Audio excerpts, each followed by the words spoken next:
Yep, for this week's main topic, well, Snow White came out this week, the live action remake of Snow White, and it's got very mixed reviews. Some people really enjoyed it. Some people, maybe not so much. So this has kind of seemed to have been a theme with a lot of Disney's live action remakes. So we thought we'd kind of revisit some of them, right, Michelle? Yeah, it's films that we really haven't spent a lot of time talking about anyways. I think a couple of them, or at least I know one of them, you had seen in a preview. Back when we were able to do preview screenings, right. yes. Yeah. And you did one there that I wasn't able to attend. But anyways, yeah, I think it's time to, use this opportunity, as you said, with Snow White being released, to talk about some of the remakes. And we have not seen Snow White yet. I don't know if we plan on seeing it in the theaters. We will, of course, watch it once it comes out on streaming. So I can't judge it either way. I will not judge a film based on anything anybody else says, and one thing I'll say about a lot of these films as well, I love a lot of movies that people don't necessarily like, and movies that people really love. I'm like, that doesn't do anything for me. And so I will wait and judge Snow White for when we actually get to go see it. One thing I will say, though, is I have heard some of the music from it, and I really, really like some of the music I've heard from it. Yeah, definitely. That sounds like some hits. Yeah. So we'll give it that. Again, I can't give you a judgment on the actual film. You take it for what you want. You enjoy it. If you enjoy it, whatever you want to do, all good. All feelings are valid. Yes. For sure. Even feelings of like, I'm not sure if this is the right thing, which will come up as well when we're talking about some of these remakes. Sure. But let's go ahead and get into some of the remakes we have checked out over the many years. Yep, that's right. Here we are. Our Disney live action remake films. We are going to be revisiting some of these. And we're going to talk about several of them, but we're mainly going to focus on a few that maybe have had their detractors, let's just say. That's a good way of putting it. And give some reasons why, everything, you can judge it for yourself. That's why I said everything is subjective, but maybe give some points, that maybe some reasons you might want to revisit some of these films. And maybe share some personal experience of like maybe why one or both of us might have been hesitant about a film and then got to an opportunity to see it and felt differently afterwards. Right. So let's go ahead and talk about, and we're going to start with a few films that, look, these films are pretty widely, not everybody, again, nothing is 100% for everybody, are pretty widely seen as positive, that people kind of enjoyed these movies. We're talking about The Jungle Book, the live action Cinderella, Disney's Beauty and the Beast, which some people, I think that's a little bit more, some people love it, some people not as much. Same with Aladdin. Pete's Dragon may be one that's gone by the wayside, but I have to admit, I've not seen the newer live Pete's Dragon, but I've heard great things, and now I want to go see it because I've heard great things about it.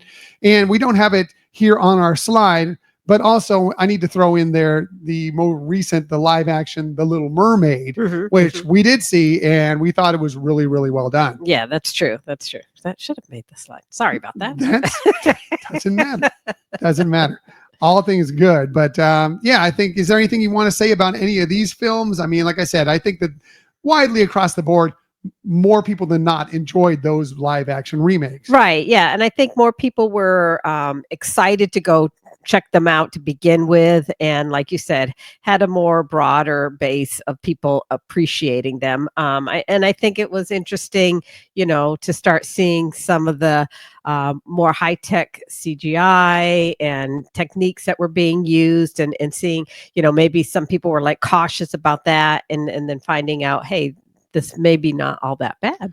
One of the things I'll also say about a lot of these films is, one of the things I really like about them is that they go more in depth into some reasons that maybe they didn't explore during the original animated versions of these. Like, it's always been a question of Belle and the Beast and how she could fall in love with him so fast. Well, in the film, they give a few more reasons to maybe that there's some things in common with them that, there's a background. They give a little more background as to how that could have happened so quickly. Exactly. I mean, I think the other thing, like especially with Beauty and the Beast and Aladdin, they also introduced some new songs that were amazing and very heartfelt, and I think that added to the emotional aspect of these films. Right. And I'll say, say what you want about Will Smith from Academy Awards recently, whatever.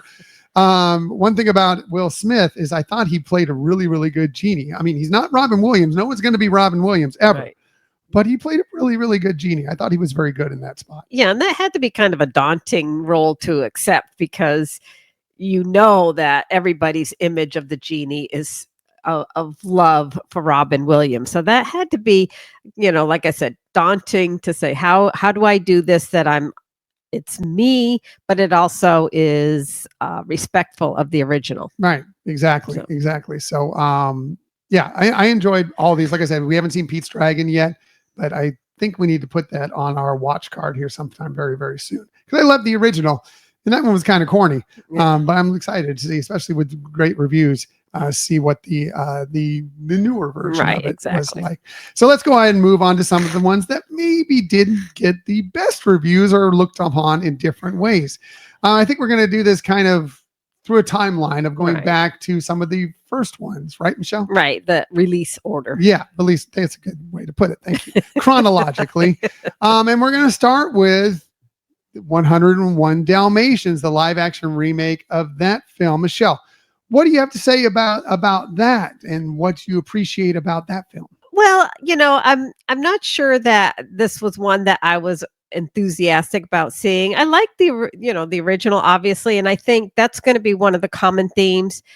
I think that we evaluated with most people when they're comparing the original animated films to the remakes, that's where they start feeling that there's some things lacking in it. But with this, like you said, it's one of those films that also shows a little bit more the relationship of some of the people and how they got together. But what I think was magnificent about this is just having all those live dogs, all those live puppies involved, and how believable they were.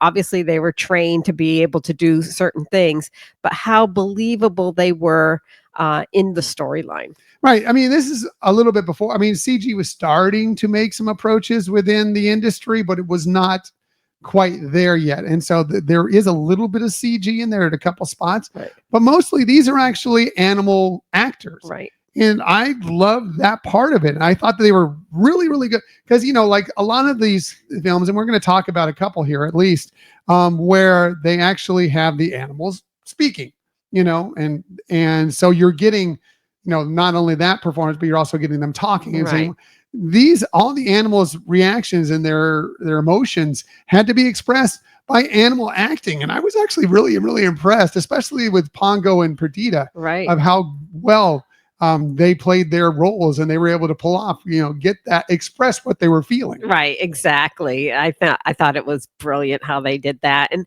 I did research a little bit and found out things like they had a vet on site, they had the trainers, they had somebody from the Humane Society there the whole time that they were filming this. So obviously they did, want to make sure things were right for those animals, but it really was a lot of cute. Now there was some, parts that were a little silly, but I think we see that obviously too in a lot of Disney films, whether you want to say the animated classic of that one or whatever. But the other thing I think that was a highlight is Glenn Close. I thought she nailed that role, and she was over the top, and I think it needed to be that way. It's interesting because her character starts off, she almost is like a little bit of the boss from Devil Wears Prada. You kind of get that out of her. And then she quickly takes it to the 1 billionth degree, the Cruella degree. And you see that insanity creep in. And it is an interesting point of view. And yes, Glenn Close is great in virtually everything she's done. And this is the same thing. She was fantastic in it. Yeah, exactly.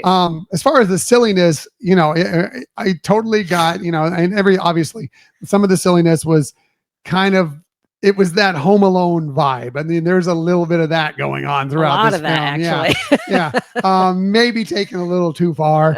But the kids are going to love it because the kids will crack up about that stuff. Yeah, exactly. I'm glad you brought up Home Alone because I do think that if you like Home Alone, this is a film for you as well because it has, like you said, that vibe, that storyline of, the underdog kind of being able to take over. Right. I don't know if it has the heart that Home Alone has that Right. kind of draws back in from the silliness. Right. I mean, it has some heart, but doesn't have that significant, overwhelming heart that reels it in Right. from the silliness that it is.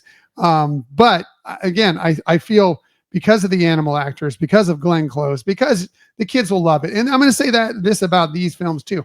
I think people's viewpoints on these films depend a lot on where you grew up. I think a lot of kids, or these live action remakes, are going to love them more than their parents that maybe saw the originals, just because it's their viewpoint. What I'll also say about this is that if you don't like some of these live action remakes, it doesn't take away from the original. You don't have to keep watching them. I mean, it's not like, oh, now that this came out, now I can't watch. I can't watch 101 Dalmatians because I'm forced to watch the live action one every time. So, take it all in. But I think that, your generation is going to really much speak to what you feel about a lot of these films, as it is in a lot of cases. That's true. And this, although it's a remake and it follows along similar pathway as the original, there are differences. Sure. So, yeah, very cool. But it was entertaining for sure. Yeah. Very good. So let's get on to our next film, and that is Alice in Wonderland, by Tim Burton. Tim Burton's version, his view on Alice in Wonderland, which came out in 2010. Michelle, thoughts on Alice in Wonderland? This one I was really expecting to not like. I thought it just looks too strange, too weird.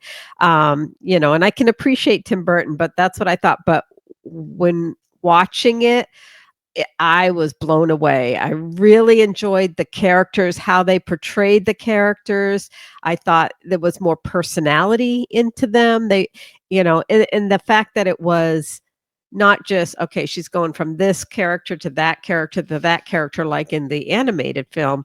This one had a little bit more of a storyline to it. I thought was good. And the music, I love. Yeah, I think Danny Elfman. Yeah, and works like, those two are joined at the hip. Danny Elfman, Tim Burton. They're working together all the time. And and I think that's good. We see that same kind of relationship with John Williams and Steven Spielberg. And I think the more that they do work together, the more that they can understand, even before something is actually, put out there, how the emotions need to come through with the music. But and I think, in fact, one of the songs from this film made it in one of my top 5 lists in the past. So yeah, and this was a film that I was on board with you. We took a long time before we saw this film, and then we decided to go ahead and give it a chance, and we enjoyed it much more than we thought. It makes sense because Tim Burton's just a little weird, but in a good way. Right. And so's Alice in Wonderland. It's a little weird, but in a good way. And so it makes sense that they can mesh those two together and come up with such an interesting, unique way of looking at this world that we know from the original film, or from maybe you read the books, whatever it might be. I appreciate the way he went about it, and yes, giving a little more depth, a little more storyline, especially behind the Queen of Hearts and everything. Yeah. He brings back some of his regulars, of course, Helena Bonham Carter, regularly in Tim Burton films. Johnny Depp will show up a lot in Tim Burton films. He plays a very unique and interesting Mad Hatter for sure. Right. But I just love, the strength behind Alice and the fact that, she's kind of needs to be the savior of this world and how important that is. And I love, again, a strong heroine And they definitely sell it in this film. Yeah, for sure.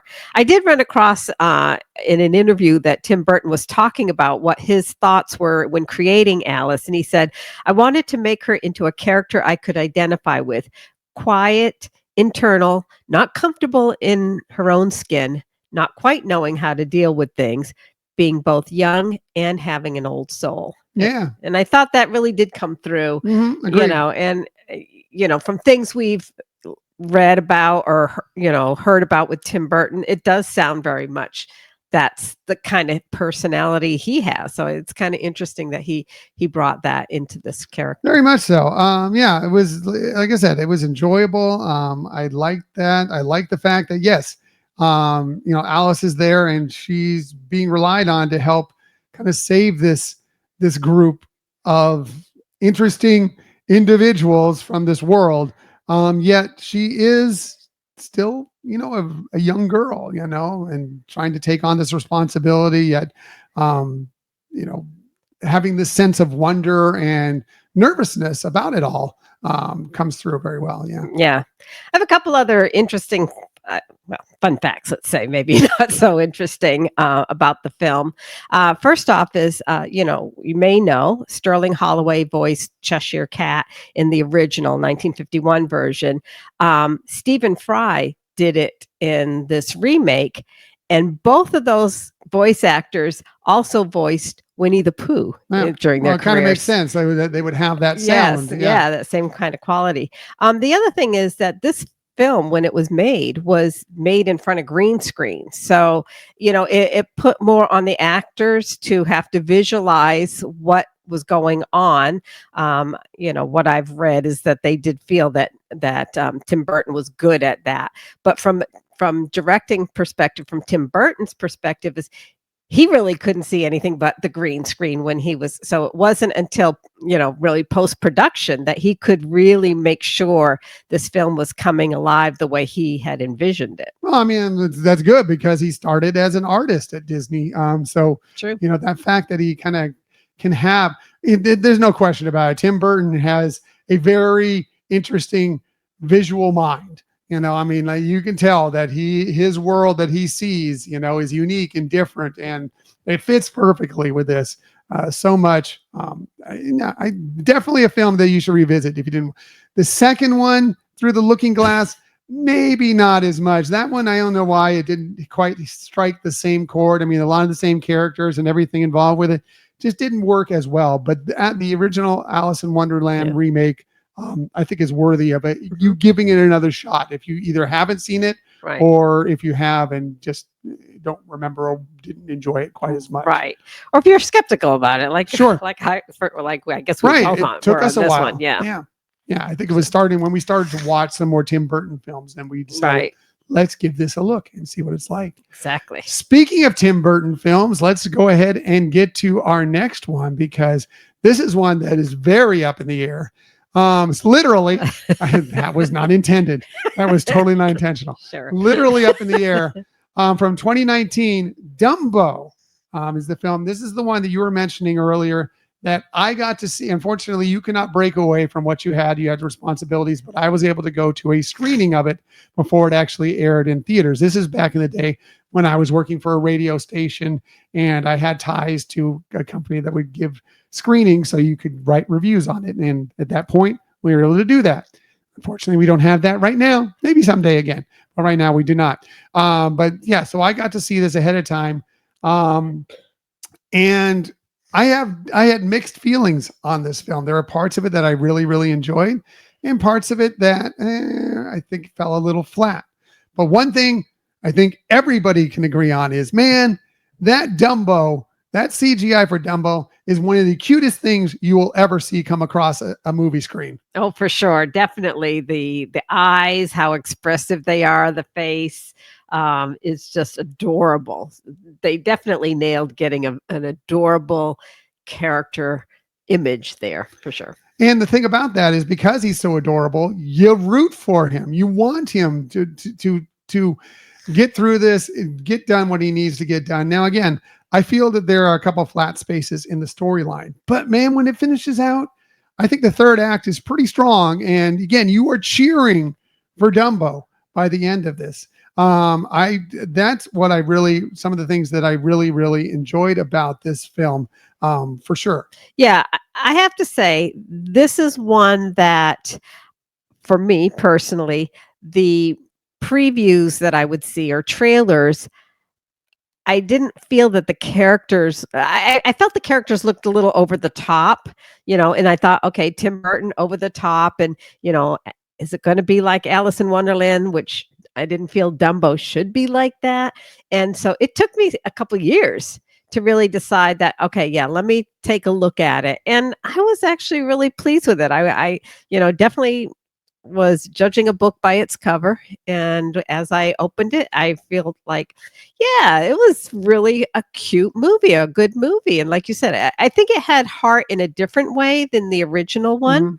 I mean, there were certain parts that were similar, and there's definitely some Easter eggs that correspond with the original one. Like at the very beginning, the train, Casey Jr., which is in the original, is leaving Florida, which Mhm. they show on the map for both films. And the other little Easter egg with Casey Jr. on the front, and they do a kind of a close up of it at the beginning, is it shows the number 41, which was the year the original film came out. But I just really felt like there were other scenes throughout the film that were worked into that came from the original one, and yet it was, somewhat of maybe different circumstances. Right. Yeah, that Casey Jr. scene that you're speaking of, right at the beginning, the music plays, and I just remember being in the theater and that bringing a smile to my face. I was really more hopeful at that point that this film was going to be a bit better than what it is. But I do think, again, I feel like the second act falls a little flat. But I think the first act and the third act are pretty strong. And again, you go see it just to watch Dumbo and root for him, because you're gonna. I really believe you're gonna. And I also, another thing I like about this film is, the original Dumbo. There are some troubling scenes in that maybe speak to inclusivity and some other Mhm. issues along. And I feel like, and some other issues too, including drinking for young Right. creature drinking.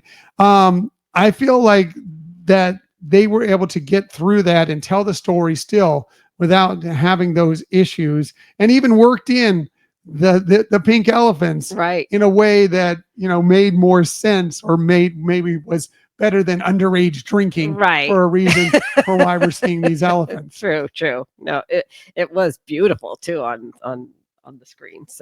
So anyway, I would say, is there anything else you want to say about Dumbo? No, I think really emphasizing how I was not being very open-minded about it. And so maybe if you're experiencing that same thing, give it a try. I think the characters were very much, the good characters were softer and more heartfelt than I was expecting. Right. And there's a lot of, I will say this: Colin Farrell does not have the best, what is it, Oklahoma or Yeah. Texas, whatever accent it is. It's really not great. But yes, the family aspect of it, and the family aspect of the entire circus coming Right. around and rallying behind Dumbo and this family is really heartwarming and wonderful. And Right, I yeah. do like that part of it. That's But true. The found family yes, theme. but I think you should give this film another chance. Mhm. Give it a watch if you've never seen it. Maybe go back and revisit it as well, because I think it might be better than you remember. Yeah, for sure. So where are we moving on next? This one is well up in the air for sure. But not talking about being up in the air this time. The 2019 version of The Lion King. Now this puts people on a lot of different spots as far as that. I know there are a lot of kids that saw this movie and loved it. It did really, really well at the box office, but there's a lot of people that hold the animated Lion King near and dear to their heart and thought that this just did not capture the same thing. So let's go ahead and give our thoughts on the live action Lion King. Michelle. Well, I mean, definitely of all the remakes, this one is, very much like the original animated version. I mean, the script is almost identical, and Basically shot for shot. yes. So if you're saying, hey, the original had a strong storyline, then this one does too, because it is that storyline. And I think it is, you know, when you talk about Walt and storytelling, using a different medium for storytelling was something that he was always attracted to as well. And I think that's what this is. It's using a different medium to tell this fantastic story. I think the only detriment behind this, again, and this is probably the epitome of, depending on when you grew up, are going to be your feelings on this film. Young kids who watched it and maybe this was the first time experience it are going to love this film, or many will love this film. And the people that grew up watching the original animated version, because this is animated too, maybe I say live action, it's still an animated movie. May not enjoy it as much. One thing I really loved about this film is the cast. I think it has a spectacular cast, and I all think that they played their parts well. Maybe, unfortunately, the CG didn't capture the animals' expressions, maybe as well as like 101 Dalmatians, like we are talking about the animal actors before. Yeah. Maybe because the CG didn't capture their expression so much, it didn't come across as well. But I think they played their roles very, very well. Donald Glover as Simba, great. Beyonce as Nala. I mean, come on, one of the great performers in the world. Chiwetel Ejiofor playing Scar. He was a great Scar, yes, definitely. Yes. And then I really, really liked Billy Eichner and Seth Rogen as Timon and Pumbaa. I thought they nailed those roles. I mean, I thought they were fantastic. So much so, spoiler alert, they brought them back for Mufasa as a part of it to play roles in that as well, because that's how good they were. Right. All those I think are significant highlights, and that alone may be reason why you want to revisit The Lion King. Yeah. I mean, again, if you know the story and you love the story, this is that same story. So it's not a detraction to say, oh, the characters are doing something, outlandishly different or whatever. So it still holds true to that. Right. So agreed. It's entertaining in that regard. It is entertaining. The music is great. It's all the music you love, plus a little bit more. That it is fantastic and sung with some different voice. I mean, you got Beyonce and Donald Glover singing "Can You Feel the Love Tonight." I mean, come on, that's pretty darn good. Yeah. I really like it. I think it's better than most people are giving it credit for. Mostly, I think, again, because they're just so afraid that saying that this is decent is going to take away from the original Lion King, which was a masterpiece. Right. But it doesn't. It just is seeing it in a different way through different eyes. Right. And that's why I think it's worthy of a revisit. Yeah. Or if you haven't seen it yet. Give it a try. Yeah. Give it a try. That falls right into our next film, I think, unless there's something else you want to say about The Lion King. I think we captured it. This is something that it took us a while to see, but man, I was so happy we did, because this may be one of the best Disney live action films that doesn't get near enough pub. And that is The Lady and the Tramp from 2019, the live action version. I loved this version of this film. Now, I love the original. I'm not trying to say the original isn't better or great, but I love this version of Lady and the Tramp. Yeah, this one fell into that same bucket for me as Dumbo. First of all, Lady and the Tramp, the animated film, is one that Scott loved, and we saw it over and over and over and over, etc. And so this one, I was like, oh, I don't know that I want to see, these CGI kind of things in this. I felt like I had too much, committed to the original, and I really felt it was going to fall short of that and be disappointing. And so I was like, maybe I don't give this one. I don't need to watch this one. Again, it was one that it took me several years to say, all right, let me give it a shot just to see. And just like you, I loved it. I thought it brought a lot of heart to the screen. I felt like the fact that they were talking was not a deterrent. I had heard in advance, and the spoiler alert, that Jacques from the original, who is a male dog, was replaced with Jacqueline. But I thought it played well into the storyline, and that character was definitely lovable. It.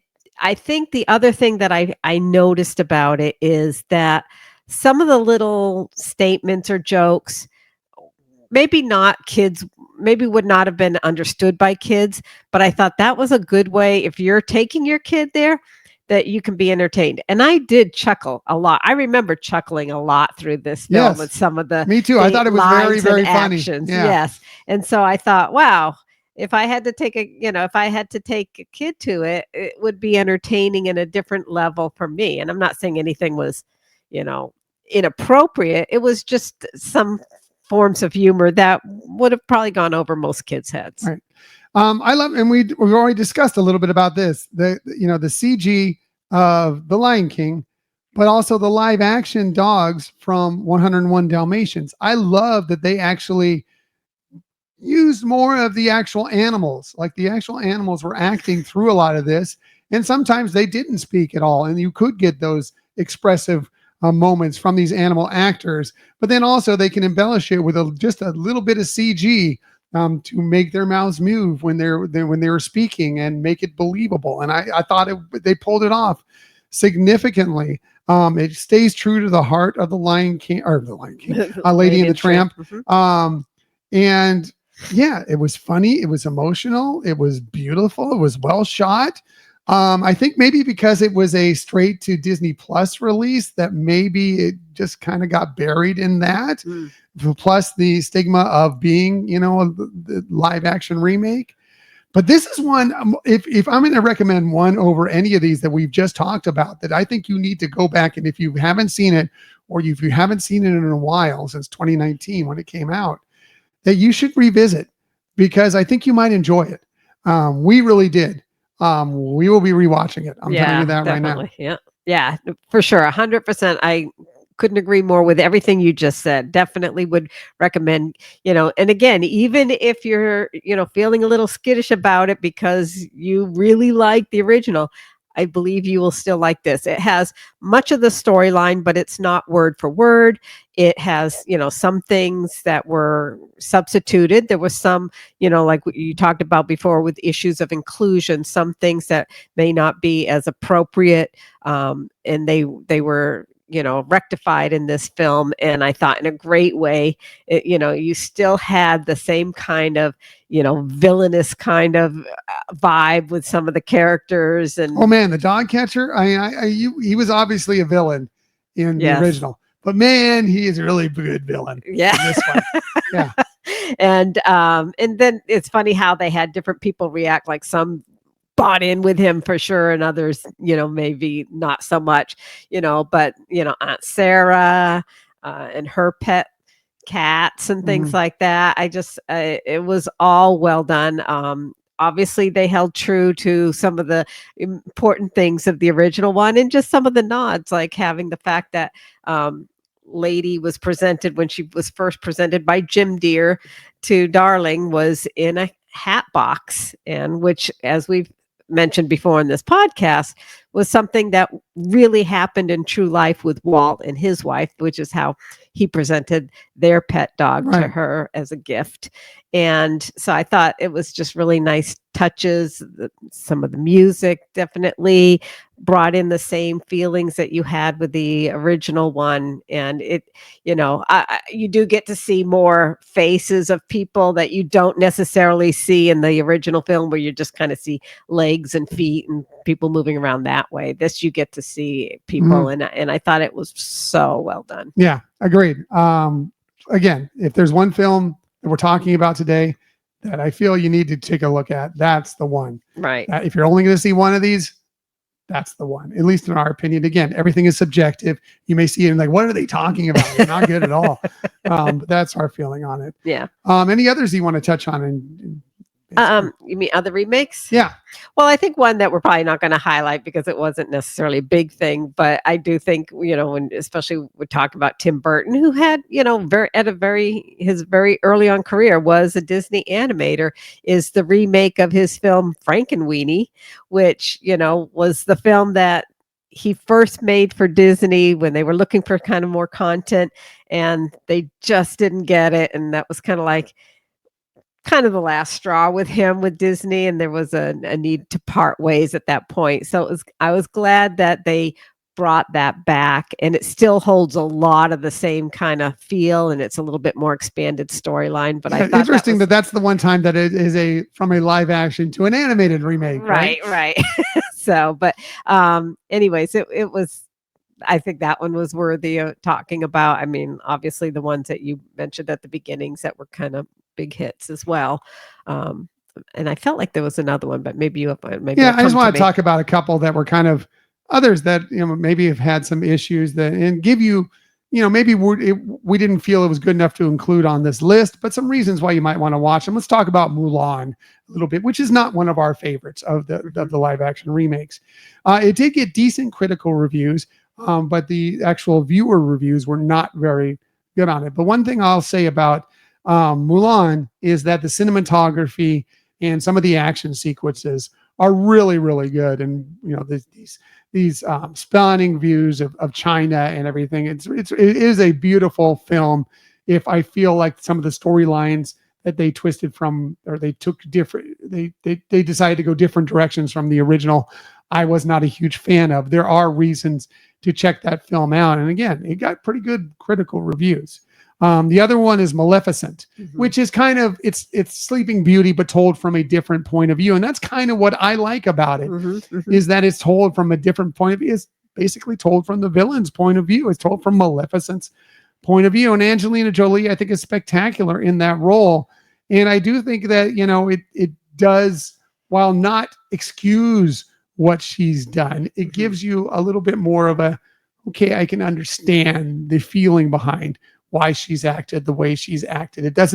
It still tells her she's done villainous things, right, but maybe she's not 100% just evil. And I kind of like that. I kind of like that they've done a little bit of that with some of the villains recently. Cruella, I think, another thing. Right. You got to understand that. Yeah, agree. I think with Maleficent that you do get that empathy, at least, and better understanding, that, like you said, you may not like what she's done, but maybe the person is not all, like you said, all evil or all bad. And so you might feel like, okay, I can have some heart towards that person. I was actually surprised because I thought Maleficent was seen as one of the better films, maybe just because when we finally saw it, we enjoyed it very much. But apparently it didn't get great reviews. And I was really surprised at that. I mean, I think it got positive viewer feedback. That's why they made a second one, which, again, just like the Alice in Wonderland, the second one, not as good as the original, at least in my opinion. You may think differently, and that's fine. But I was a little surprised because I really enjoyed it, and I thought that it would get better critical reviews than it did. Yeah, definitely. Going back to Mulan, I agree with what you said.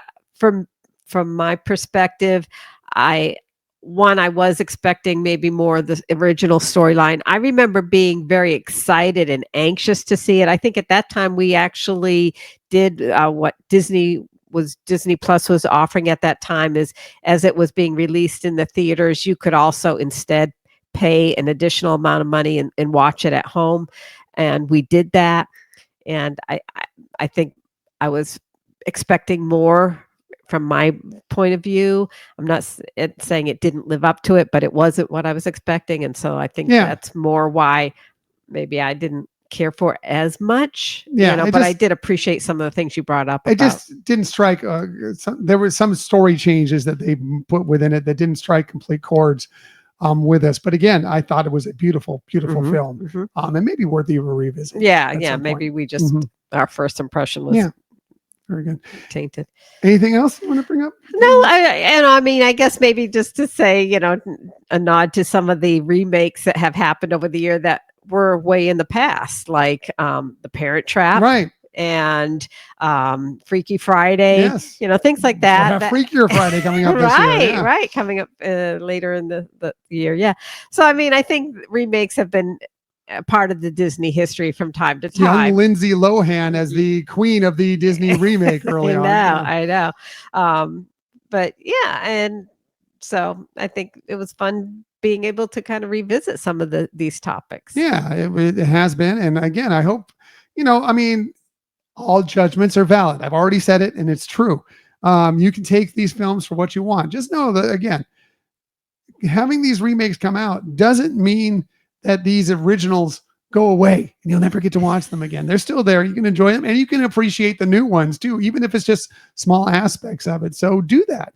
Look at it from a positive point of view. That's what we like to do on this show, and that's what we're doing here with looking back at some of these remakes. And again, we haven't seen Snow White yet. I'm going to hold my judgment until we see it. I'm going to go on it with a positive point of view and look at it and try and find what I think are great about it. I've already found that I love the music. I've listened to it. I think it's fantastic. So we'll see on that.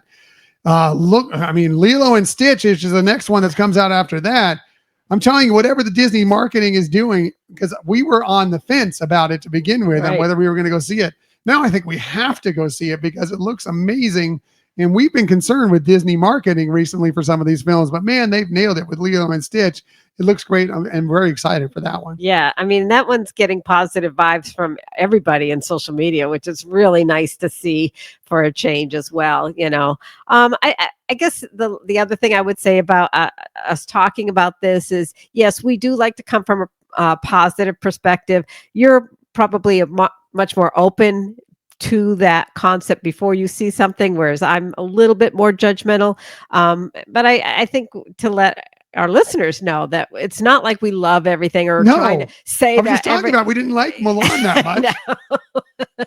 But that, through positivity, let's, try to see that there are some shining, silver linings, Right, and things like that. Yeah, I want to, going back, Pollyanna. Let's talk Pollyanna. Many people think we're completely Pollyanna, and in some ways, maybe we are a little bit. Maybe we're not everybody's cup of tea, but we are full-fledged human beings that like and dislike things.